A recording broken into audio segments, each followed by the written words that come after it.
好看的精品短篇悬疑恐怖小故事，一口气看到大结局，每天更新。喜欢评论区扣1，无聊扣2。温馨提醒您，正文开始了。1998年11月4日这一天，西安莲湖区一个叫高明的17岁少年，放学后被6个面相凶恶的男生团团围住。那天特别冷，下午时分，灰霾的天空也开始飘雪。高明骑着他心爱的单车，正急匆匆地往家赶。要回家，城中村的某条小巷是必经之路。男孩并未想到，每天途经的这条巷子里会发生什么祸事。巷子骑到一半，只见两边突然冒出来几个打扮流里流气的少男，都是从未见过的生脸，但个个都面带戾气。高明心里暗叫一声，不好，麻烦上身了。果然，带头一个染着黄毛的男生逼了上来，低吼道：下车，滚下车！而剩下5人则从各个方向把他的车团团围住。高明不敢顶撞，颤颤巍巍地下了车。此时他才注意到，这几个人手里都带着家伙，有砖头，有木棍，还有个人攥着根锈迹斑斑的链条索。你们要干嘛？贼你妈，我都没言传呢，你还敢吭声？我都不认识你们，让我回家吧。高明推着车想从人缝突围，骑个破车看把你张的，咋的？1000块一辆车了不起？黄毛一把扭住车把手，猛地一推，把那台崭新的自行车掀翻在地。这一下，高明也一团火冒了上来。毕竟这辆新车是他父亲刚买的，还选了他最喜欢的公路赛车型。你们到底要做啥？做啥？黄毛狞笑着，给身边几个人使了个眼色。哥几个要给你点教训。他高高举起手里的砖头，劈头盖脸往高明身上招呼。其余5个人见带头的上了，也不甘落后，纷纷操起家伙，没轻没重的打。高明起初还试图反抗，后面就只能双手抱着头跪在地上，忍受着拳打脚踢，还有各种砖头、木棒雨点般的砸在身上。忽然咚的一声，他忽然觉得后脑被人用什么东西猛砸了一下，眼前一黑，一股强烈的恶心从咽喉深处泛了上来。瓜批，你那么打，要出人命的！黄毛似乎在教训那个下手不知分寸的小弟。后面的说话声，高明都不太听得清楚了，耳朵里的嗡嗡作响盖住了一切响声。紧接着，眼前一阵阵的犯晕，他只能趴在冰冷的雪泥里低声干呕着。怂包，这就不求行了！黄毛又飞起一脚，踹在高明背上。高明一句话也说不出，他自始至终都没有搞明白这些人围住揍他的原因到底是什么。但他已经没有思考的余力了，脑子越来越胀痛，随即休克了过去。黄毛见高明没了动弹，只剩4肢一下下抽搐，也有点害怕。今天哥几个就撤了，你记住，下次莫在学校里装逼。施虐者们就这样离开了现场，只剩下那个可怜的男孩在漫天大雪中不省人事。好在没过多久，一位同校同学刚好途经小巷，见高明躺在地上失去了知觉，便赶紧把他送到了附近的西安交大附属2院。躺在急诊室病床上，高明缓缓清醒了过来。他拿着手机，第一反应就是给父亲高德龙打电话。爸爸，我被人打了，现在在2院里。接到儿子的求救，46岁的高德龙心急如焚，他当即丢下手里的事，打车狂奔到了医院里。看到病床上那个遍体鳞伤的孩子，高德龙痛心入骨。他紧紧握住儿子的手。是什么人干的？爹找他们算账。我也不知道，都是不认识的，看起来都像小流氓，一个都不认识就围殴你。高德龙额角的青筋爆了起来。真的不认识，二话没说就打我。高明话说到一半，忽然剧烈的咳嗽起来。老高赶紧扶他喝了几口热水，又搂住上半身帮他躺下。这时，一位中年男医生来检查了伤势。咋伤成这样的？他拖着高明的脑袋，用手电照着看了看。跟人打架。高明低着头。他不是跟人打架，医生，是一群人围。那个医生不耐烦地摆了摆手，示意高德龙不要说话。他替高明把了把脉，又拿出血压计量了血压，看上去只是些轻微外伤，没啥大事。大夫，可我儿子说他头疼得厉害，可能有点轻微脑震荡吧，问题不大，你们先回家观察下吧。男医生掉头就要离开，高德龙还不放心，起身拉住了医生的手臂。要不还是拍个片子看看吧。大夫，你说呢？你是医生，我是医生。男医生猛地一甩手，不耐烦地说，还有别人等着看病，你这人懂不懂事的？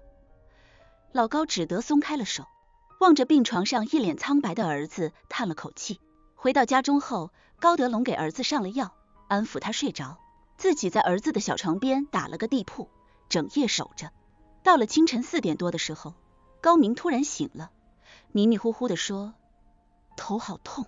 高德龙吓坏了，一咕噜爬了起来，只见儿子开始呕吐，把晚上勉强吃的点粥全吐了。这不对劲啊，得赶紧去医院看看。高德龙拉上老伴，俩人带上高明，打了辆车直奔附属2院。路上高明的状态越来越差，不断呕吐，说话前言不搭后语，意识也越来越淡薄。大夫，快救救我儿子啊！冲进急诊区的高德龙大声呼救，几个医生赶紧把高明抬上急救车，推进了 ICU。 过了一会儿，一位女医生出来，病人情况不太好，颅内出血严重，需要立刻开颅手术。听见这句话，高德龙五内俱焚，他几乎半跪着恳求医生赶紧救人，并当即在手术知情同意书上签了字。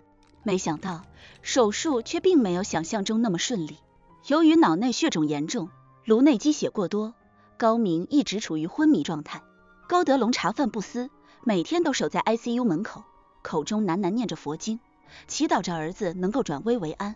然而噩耗却在10天之后的11月15日传来。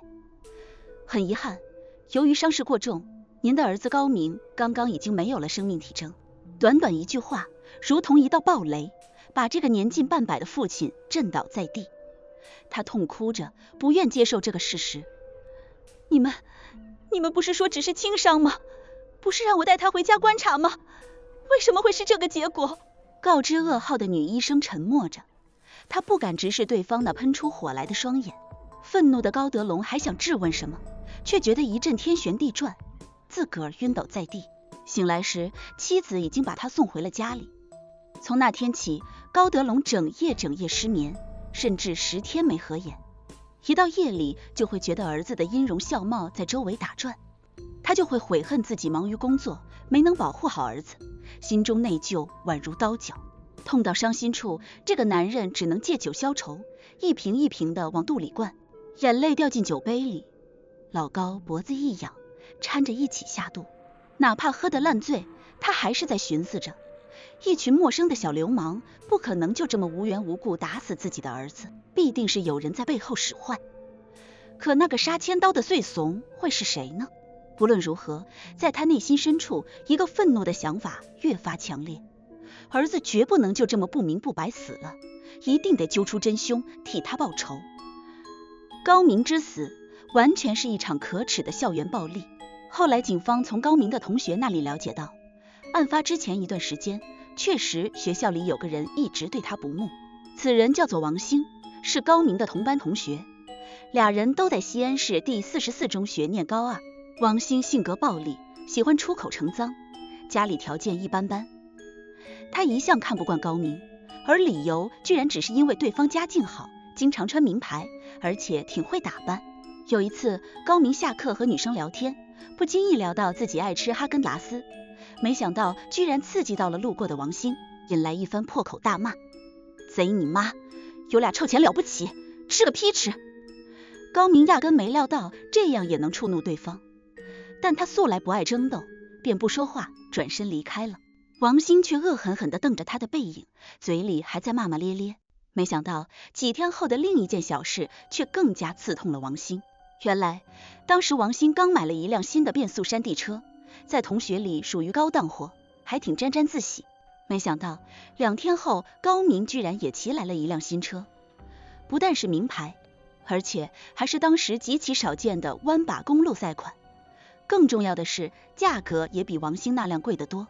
在王兴看来，这纯属赤裸裸的挑衅，令他那颗自卑的内心觉得无法忍受。王兴本想用刀片偷偷划烂高明的车坐垫，但几次都有人在旁，不便动手。后来他转念一想，就算把坐垫划开了，也能再换一个，干脆找几个人把高明揍一顿，让他以后不敢在自己面前露富，才能一了百了。王兴本就喜欢交结一些混社会的不良少年，很快便找到了一个得力打手，染着黄毛的戴哥。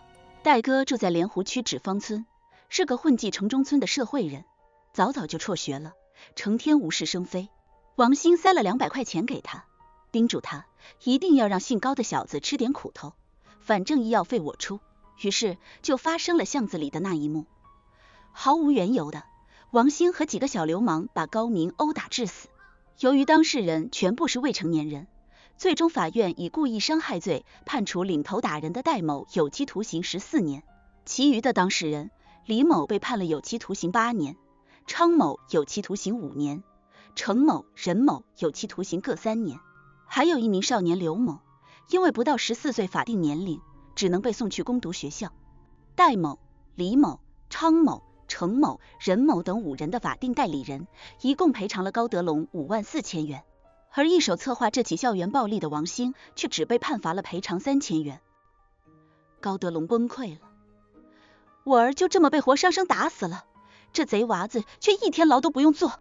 当时的高德龙是西安市金属材料公司下属劳务公司的部门经理，妻子于凤英是一位司机，2人还有一个大女儿，原本家庭条件不错，日子也过得和谐幸福。而这场飞来横祸彻底摧毁了这个家。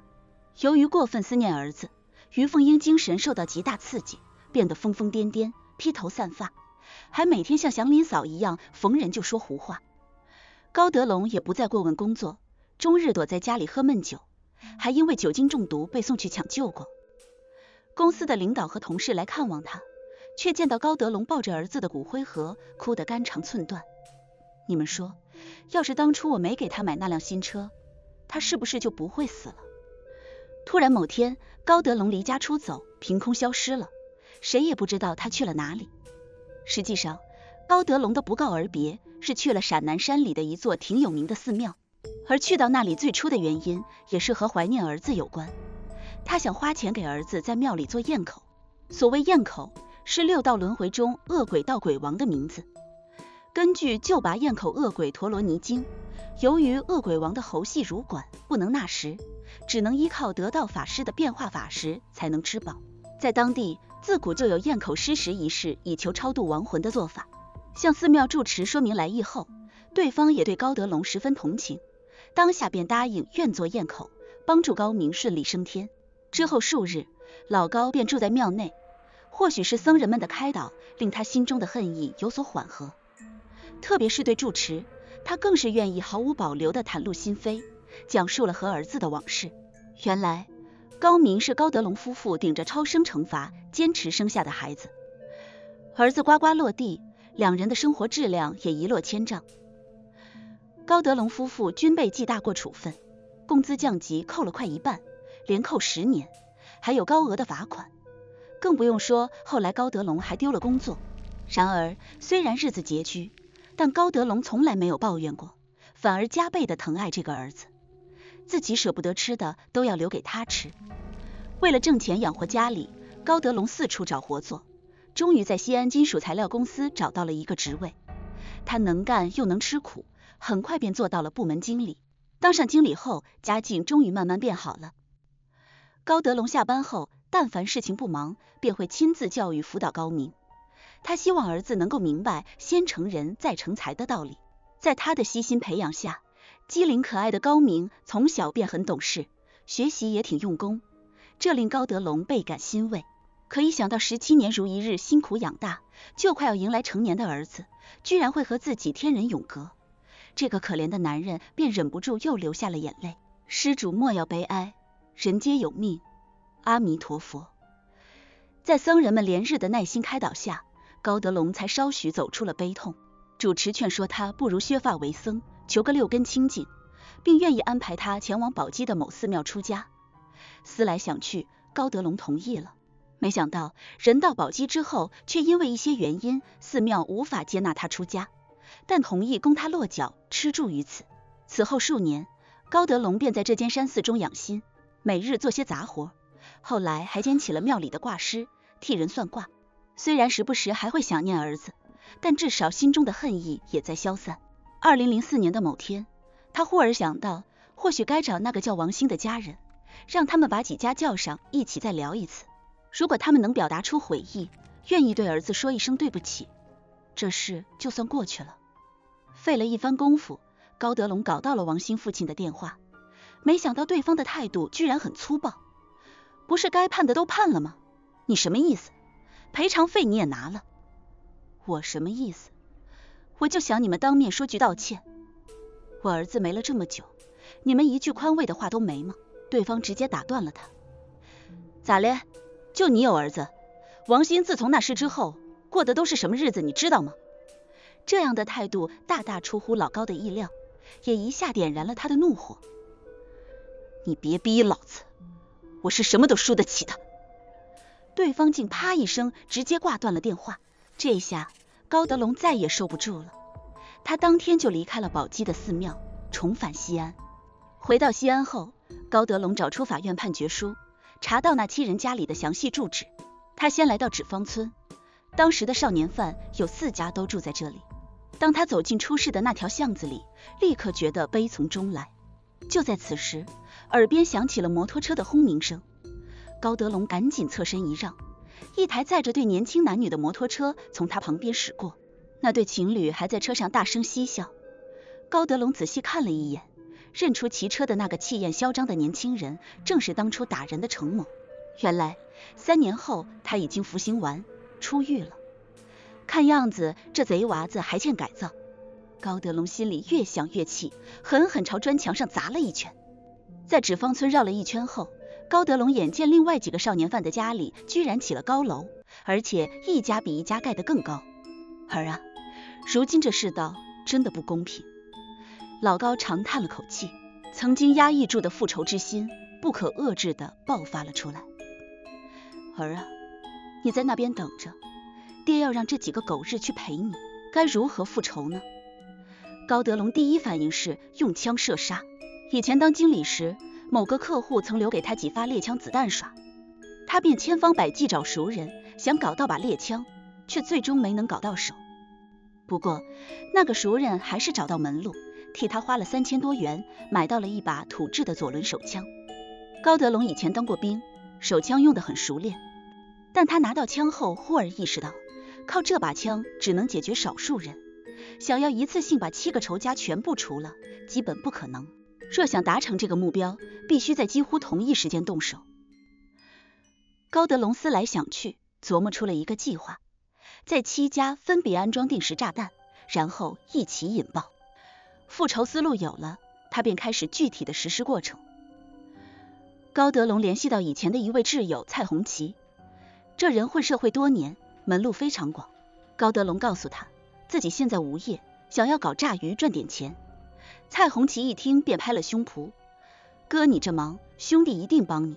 说起来，高德龙平素便为人豪爽，讲义气，对不少人有恩，因此很多人自愿帮他。蔡红旗亲自到了潼关、宝鸡的一些矿上，搞到了安梯炸药1箱、雷管1盒以及导火索1卷。他自己学过爆破，手把手教会了老高如何组装炸弹。学会制作爆炸物后，高德龙又找到以前的下属许军，又买到了20多管炸药以及电雷管1盒。当晚，高德龙便把新买来的危险品做成了炸弹。光有炸弹不够，还需要定时装置。他又假扮成矿老板，到了西安劳动路一家卖防爆器材的小商店，一番哄骗，让人家卖给他12枚岩石器。这样一来，定时炸弹便组装完成了。高德龙小心翼翼带上其中1枚，跑到西安郊区的一个污水渠边，亲自做了一次试爆。虽说爆炸效果还不错，但他后来又在炸药里加装了钢珠弹，只为加大威力。爆炸物全部制备完毕，高德龙又找到一个过去的兄弟，让他帮自己化名，在纸坊村租下了4间房子。而这4间房子分别属于4个仇家：戴某、任某、昌某和刘某的自住小楼。此后，他戴上假胡子、老花眼镜，伪装成住户，来到这些房子内，假装搬家送家具，把一些被褥、桌椅搬进出租房内。而他这么做的目的是趁机把6罐液化气和3桶汽油瞒天过海运进来。接下来就是最关键的一步了，安置定时炸弹。纸坊村的4家很好办，高德龙很顺利便以搬运私人物品的方式把炸弹藏进了房间内。但住在西北2路的李某、枣园西路的程某，还有首恶家住莲湖路的王兴家，该怎么安置炸药呢？当时春节刚过，高德龙心生一计，他找来一些年货礼盒，把定时炸弹藏在底下，再在上面放上真正的年货掩人耳目。正月初5那天，他调好定时器，封好包装，假扮成社区人员，把这些杀人年货放在另外3家门口。这还没完，高德龙想起当时西交大附属2院的那个男医生，他认为对于高明的死，院方也难辞其咎。于是同一天晚上，他又在医院急救室门外水房内藏了一份炸弹。最后，高德龙折回纸坊村，逐一将4个定时炸弹启动。其中他恨意最大的戴某和刘某家，他都提前放了2罐液化气和1桶汽油，爆炸装置也放了双份。完成全部这一切后，高德龙把儿子的遗像揣进怀里，骑上摩托车，消失在了茫茫夜色之中。2004年1月27日，正是当年的大年初6，凌晨2点10分，莲湖区纸坊村一个10来岁的刘姓小伙被夜尿憋醒，起床去门外解手。睡眼朦胧中，他隐约看到门口有个白色的大号塑料袋。小刘揉了揉眼睛，把那个大袋子提起来，借着昏黄的灯光，只见里面是一堆脐橙。谁啊，把年货放咱家门口？这时他忽然瞥见袋底还有什么东西，那是个10来公分长的木盒子，木盒上缠绕着一些电线。更诡异的是，盒子上还有个小小的绿灯在闪烁，这是什么鬼玩意儿？小刘的睡意一下吓没了，小刘的爹也被吵醒了，从里屋出来，一眼见到儿子手上的东西，急忙劈手夺过去，远远放到角落里。这像个炸弹啊，咱家门口咋会有这玩意儿？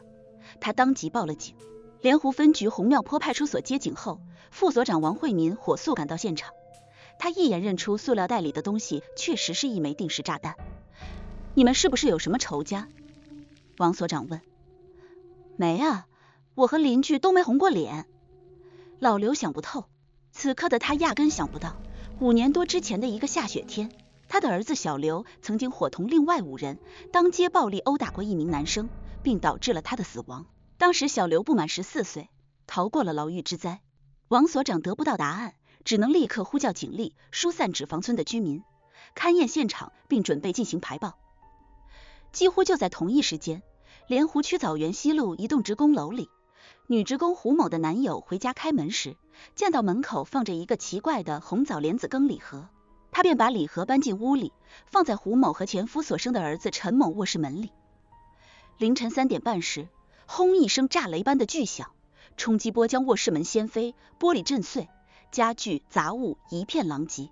睡在隔壁的胡某和男友吓得惊慌失措，当即报警。他们庆幸的是，这间卧室当晚是空着的，陈某当晚恰巧住在奶奶家，因此才逃过一劫。而就在接到这个报警前1小时，莲湖分局还接到另一起报警。莲湖路某机关家属院6层4号房，在凌晨2点半左右发生了一场爆炸。这间房子正是王兴的家，只不过爆炸发生地点是在门外的楼道内，堆满楼道的杂物被炸得稀烂，水泥地面都裂开了一个坑。而王兴一家由于墙壁和铁门的阻隔，并没有人受伤。同一天凌晨，莲湖区居然接二连三发生爆炸，更多的定时炸弹也在不断被发现。市局领导当即作出判断，这一定是一起有预谋、有计划的连环爆炸案。拆弹专家、市局治安局的王伟穿着重达35公斤的防爆服，小心翼翼地趴在定时炸弹边，用剪刀把控制盒上与炸药相连的导线切断。完成这一切后，他刚打算脱掉防爆服，没想到头顶2楼又传来巨大的爆炸声，强大的冲击波甚至将好几名民警震倒在地。一片硝烟之下，隐约可见楼板都被炸出了一个大洞。不过3处发生的爆炸都并未造成人员伤亡，而另外5处炸弹有些被及时拆除，有些因为故障并未起爆。当警察将爆炸放置地的户主逐一列出，关键性的线索也便呼之欲出了。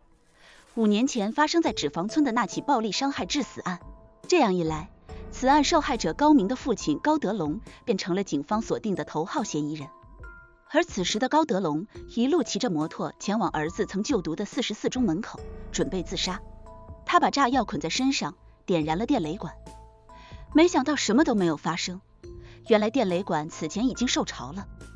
或许正是因为这个原因，高德龙制造的好几枚炸弹都成了哑弹。心如死灰的他又掏出了那把土制左轮枪，对着自己的太阳穴扣动了扳机。一声巨响之后，硝烟之中的高德龙依然好端端的活着，子弹从他的头皮擦过，只破皮淌了点血。还是儿子不希望我就这样去陪他。高德龙左思右想，决定先活下来。他开着摩托一路远上宝鸡，想找老友避避风声再说。仅仅2天之后，得到情报的宝鸡警方便抓获了他。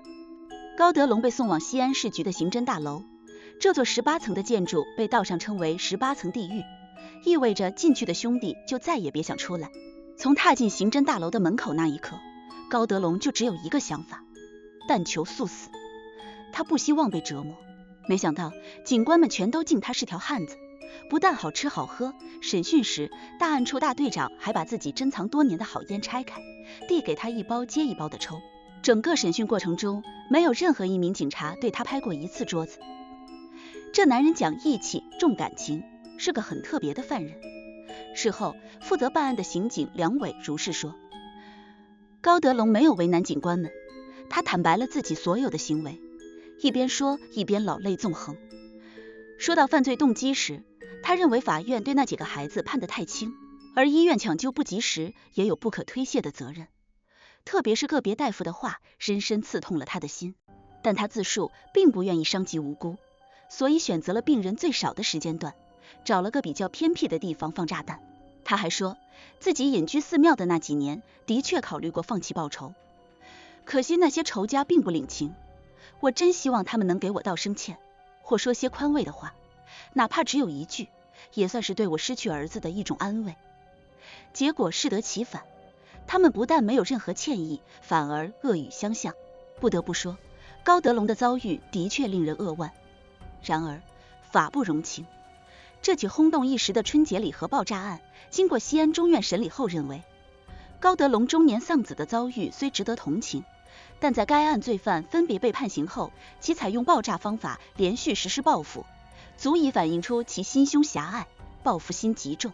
法院还认为，高德龙虽口口声声称并不想伤人，但从其爆炸装置看，足见其爆炸犯罪目的主观恶性极大，其犯罪情节严重，社会危害极大，在致7人受伤的同时，还造成重大财产损失，给社会秩序造成严重混乱，也造成广大市民严重心理恐慌，应依法数罪并罚，从重惩处。最终，西安中院决定对被告人高德龙判处死刑，剥夺政治权利终身。蔡红旗、许军等人也被依法定罪。在这起案件中，我想说的并非爆炸案本身，而想讲讲关于校园暴力的话题。校园暴力的定义是指在校园当中，学生彼此间长时间持续的，并对个人在心理造成恐惧，身体和言语遭受恶意的攻击。而且很重要一点是，受害者与欺凌者之间的权力或体型等因素不对等，而不敢对其进行有效的反抗。校园暴力的施暴者可以是个人，也可以是群体，通过对受害人身心的攻击，造成受害人心理上的痛苦、羞耻、尴尬、恐惧以及肉体的伤害，甚至致死。校园暴力所带来的伤害往往是不可逆转的，并且它并不仅限于发生在校园，也可能涉及社会人士，事件本身也可能发生在校外，包括在互联网上。校园暴力是全球性的，没有哪个国家能够避免。联合国教科文组织的一份报告曾指出，全球144个国家中，有1/3的学生曾经在1个月内被学校的同龄人欺凌过至少1次，包括心理和身体暴力。现如今，很多国家都意识到了校园暴力的危害性，并针对其进行了立法，以求减少霸凌事件的发生。比如我国刑法规定，未满14周岁或已满14周岁故意伤害但没有致人重伤的，不能构成犯罪。这类行为均作为一般民事纠纷，由监护人承担民事赔偿责任，而一些其他国家或地区的刑事责任年龄起点则相对较低，比如法国是13岁，荷兰、印度、加拿大、希腊、匈牙利、丹麦是12岁，美国纽约州则是7岁。在本文的案例中，他的父亲高德龙则选择用更大的暴力来对抗校园暴力，这无疑是一种不合理也不合法的行为。值得一提的是，当向警方交代了全部犯罪事实后，高德龙流露出了异常平静的表情。去往看守所之前，他写信让女儿说服母亲，将家中已经设了5年多的儿子灵堂撤了，让高明入土为安。或许他觉得，作为一个父亲，他已经对得起死去的儿子了。